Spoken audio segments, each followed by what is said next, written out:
De retour à Entre nous, exclusivement sur les ondes de TV Rogers. Et là, on se sent comme des enfants parce qu'on est présentement au Musée canadien de l'aviation parce qu'il y a l'exposition L'Académie Starfleet. On en parle avec Jérémy Comtois, coordonnateur de cette exposition.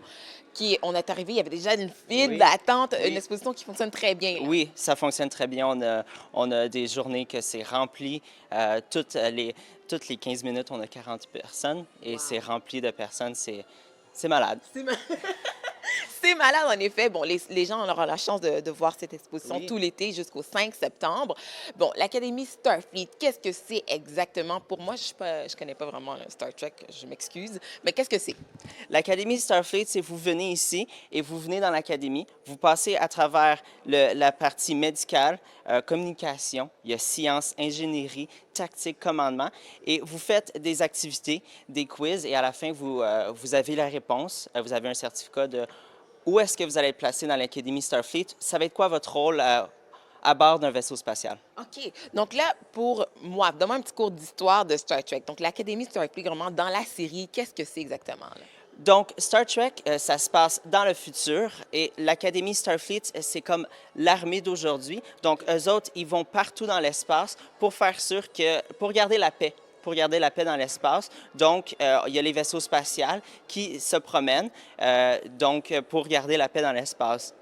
Et ici, vous allez rentrer dans l'académie pour voir ça va être quoi votre rôle sur le vaisseau spatial. OK. Donc là, c'est quoi les rôles, différents rôles, positions justement, qu'il y a sur l'Académie spatiale? Donc, ça commence avec médical. OK. Donc, c'est vraiment tout ce qui est comment savoir toutes les différentes espèces, toute L'autonomie.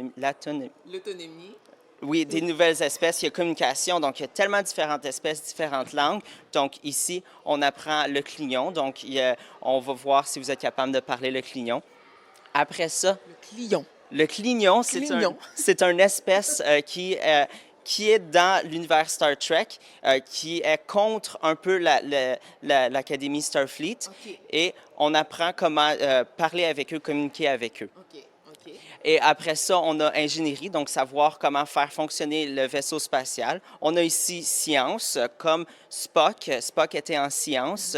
C'est pour savoir comment tout fonctionne dans l'espace, tous les trous noirs, les choses comme ça. Ensuite, on a tactique, donc vraiment tirer avec les phaseurs ou le vaisseau spatial et tout. Et finalement, on a commandement, donc Captain Kirk ou Captain Picard. Donc, vraiment savoir comment mettre tous ces rôles ensemble pour faire fonctionner le vaisseau. Là, tu as dit commandement, c'est où est-ce qu'on est présentement, Oui. justement, c'est le pont de commande. Oui. Donc, les gens arrivent, qu'est-ce qu'ils font? Ils vont pouvoir, c'est quoi l'expérience qu'ils vont vivre? Donc ici au commandement, il y a le fameux test, le Kobayashi Maru. Donc c'est le dernier test pour savoir si vous êtes capable d'être aux commandes d'un vaisseau spatial. OK. Donc c'est intense, c'est très très intense, mais on respire. Il y a pas, c'est impossible de passer le test. Donc vraiment, on regarde comment tu es capable de faire quand tu es sous pression. Donc, OK. tu ne peux pas passer le test, mais à la fin, vous allez voir comment vous avez fait. Quand tu dis qu'on ne peut pas passer le test, pourquoi? C'est trop difficile? C'est tous les choix, c'est difficile. On peut passer le test, mais c'est vraiment le 0,5 qui le C'est passe. vraiment un haut niveau, C'est là. au niveau de OK. commandement, mais c'est difficile. Il y a des choix à faire, sauver l'équipage ou attaquer. C'est très intense, mais venez ici l'essayer, puis on va voir si vraiment vous êtes dans le 0,5. Moi, je suis certaine que oui. Donc là, on ne sait pas. Là, est-ce qu'il faut bien connaître justement l'histoire de Star Trek pour bien vivre cette expérience-là? Non, qu'est-ce qui est le fun ici? C'est vous rentrez, la première partie, vraiment, vous apprenez c'est quoi Star Trek, donc toutes les émissions de série, toutes les générations de Star Trek. Et c'est ça, donc vous n'avez pas besoin d'apprendre. Tout est très bien expliqué sur toutes les technologies et tout ça. Mais aussi, si vous êtes un gros fan de Star Trek, là, on a des surprises pour vous. On a des costumes, on a vraiment des choses qui ont été utilisées dans les séries, qui ont été touchées par les acteurs. Oui. Donc, on a des surprises pour tout le monde. Tu as dit toutes les générations de Star Trek. Est-ce qu'il y en a une génération en particulier qui est représentée ici? Est-ce que les gens vont se retrouver? Comment ça va? Vraiment, ici, on fait le tour de la première génération jusqu'à on ne touche pas les derniers films, mais jusqu'à la dernière génération. OK. Donc, Oui, les gens, les fanatiques, ils oui, vont se retrouver quand oui. même aussi. On ne perd pas vraiment l'essence de tout ça. Non. Donc là, combien de temps justement ça prend pour vivre cette exposition-là? Une fois qu'on rentre, et comme tu as dit, il y a plusieurs étapes. Oui. Combien ça peut prendre? Combien de temps ça peut prendre? Ça prend entre 1 heure et 1 heure et demie, mais vraiment, c'est à votre propre rythme. Il y a du monde qui sont venus et qui ont pris Passer la 2 heures, journée. 2 heures, 3 heures, sérieusement, Ouais, ils le ouais. font, ils reviennent, ils veulent avoir les résultats, ils veulent être dans un certain rôle, donc vous pouvez passer la journée ici.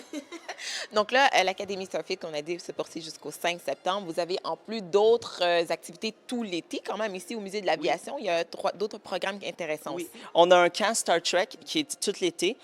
Vous pouvez venir, c'est science, c'est tout ce qui est relié à Star Trek, mais dans un camp d'été qui est vraiment le fun. Et aussi au centre du musée, on a des différentes choses, explorer Mars, donc l'univers de Mars et tout ça. On a exploré d'autres planètes. Donc on a plein de programmations reliées à l'espace au musée ici canadien de l'aviation. L'aviation. Pour ici, cette exposition en particulier, est-ce qu'il faut acheter nos billets d'avance? Est-ce qu'il faut réserver? J'imagine. Ça doit être tellement populaire. Bien, c'est recommandé d'acheter Ouais. vos billets en ligne. Tout se retrouve sur notre site web. Mais aussi, vous pouvez venir, on est ici, on va vous accueillir, c'est sûr et certain.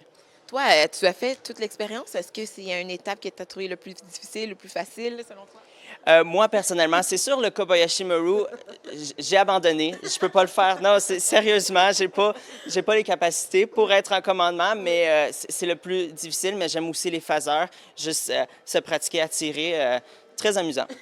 Très amusant, une exposition qui est ouverte à tous. On encourage Oui, toute la famille oui. à venir ici. Merci beaucoup, Jérémy, pour ça. Ça me fait plaisir, merci. Écoute, nous, on va profiter de ça parce qu'on va courir un peu partout comme des enfants. Donc, bien sûr, rendez-vous sur le site web du Musée canadien de l'aviation pour les détails et acheter vos billets et également surveiller le reste de la programmation au musée tout l'été. Nous, on fait une courte pause et ça se poursuit entre nous exclusivement sur les ondes de TV Rogers.